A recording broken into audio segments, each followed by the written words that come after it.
Hi everyone, I'm recording Rissa and I am about to give you my myomectomy tips. So just so you guys know, myomectomy is when you go in and remove fibroids from a uterus. And so I am just going to give you my tips on how to deal with those surgeries. I don't really have firsthand experience with the laparoscopic method, so it could be a little different. But I have a bunch of tips that I think will really help. And, just make your whole process, you'll feel better after you do it. It's just good for you to get it done. But also just the process of doing it, how to make it a little bit smoother, all right? So let's jump in. It should be only about 5 tips or so. So it shouldn't take you too long to watch this video. And trust me, you're going to want to see it, okay? If you like what you see and if it sounds good, please like and subscribe. And I'll post more content, okay? Thank you. Okay, so my number one tip is to get a pillow like this. It's called a wedge pillow. They have them on Amazon and they are really fun for just generally you can move them around a lot of crazy ways. But what you're going to want is something that you can recline on when you get home, you see? And so this pillow is really cool because once you get in, you can just scoot it all the way back and you don't have to go and get all the way into the bed. You can lean back and just pop up like this, and I'm telling you, this will help so much because you cannot really use your abdominal muscles to pull yourself up as easily. So it really is helpful to not go all the way back, and you don't want to have to stack a bunch of pillows for that effect also. So yeah, my number one tip, first of all, is to please get a wedge pillow. All right. Okay, also, this is not something that you need to buy, but this is something you should always ask your doctor about and your anesthesiologist about nerve blockers, okay? See if you can get nerve blockers injected before your procedure because that will help the first 3 to 4 days of recovery go so much smoother and you'll feel so much less pain. It blocks the pain from the tissue that gets, the nerves that get cut down there. So if you want to at least get through the first 3 to 4 days and it's not gonna be hell on earth, you definitely just want to get those nerve blockers. And as soon as you say nerve blockers to your doctor, they'll know what you're talking about. But if you need a specific one, just say that in the comments and I can give you a link and a picture of what is a common popular one that is really effective. But yeah, that's just something you should talk to your doctor about before you have your procedure, whether it's laparoscopic or abdominal/open. It's just a good thing to do.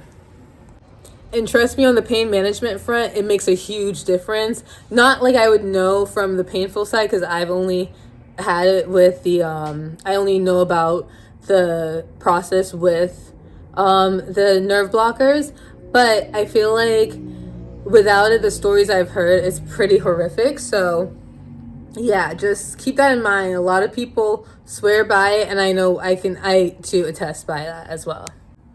Okay, so the next thing that you're gonna need is laxatives. I'm telling you, you're gonna need laxatives to help you poop because after the procedure, it's just gonna be the hardest thing. And if you have the nerve blockers, you're not gonna be in too much pain, physically from this procedure, but you are gonna have a lot of gas and backed up from the morphine and all the stuff that they put in anesthesia. I didn't know that opiates make you constipated. So yeah, all that stuff that they put in you to get you through the surgery is gonna have you backed up. And also, since you're having surgery in that general area, it's gonna hurt to push and use those muscles. So you're gonna want stool softener and a laxative, okay? So that's tip number 3.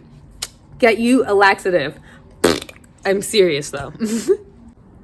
All right, and in somewhat of the same vein, I would say get Gas X, okay? This stuff is what's gonna keep you from having that horrible gas pain while you're trying to poop and you're constipated.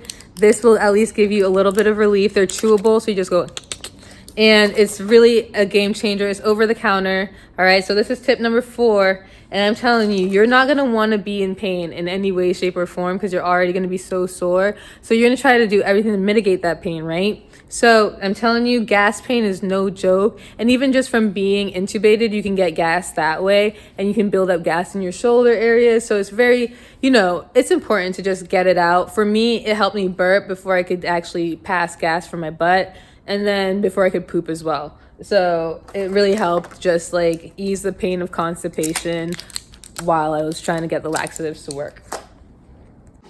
All right, and I have one more last tip for y'all, okay?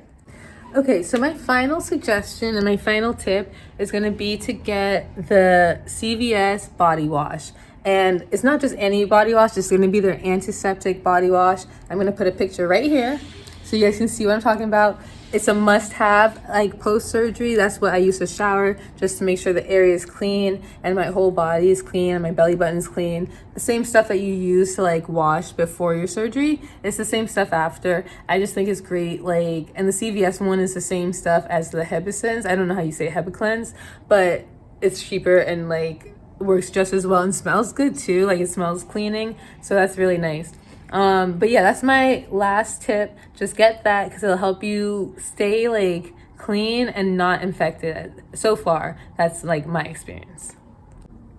All right, so if you like any of this content or this video, or if you found it helpful, or if you have any tips of your own, please leave them in the comments. I'm just speaking out of what I know from just like my background, but if you have a different background in this, please let me know in the comments and just say any tips that you can have, because I honestly didn't really know about myomectomies and fibroids, and I think it's just something that needs to be talked about more, especially as women go through their childbearing years or people assigned female at birth, you know. So just thinking about stuff like that.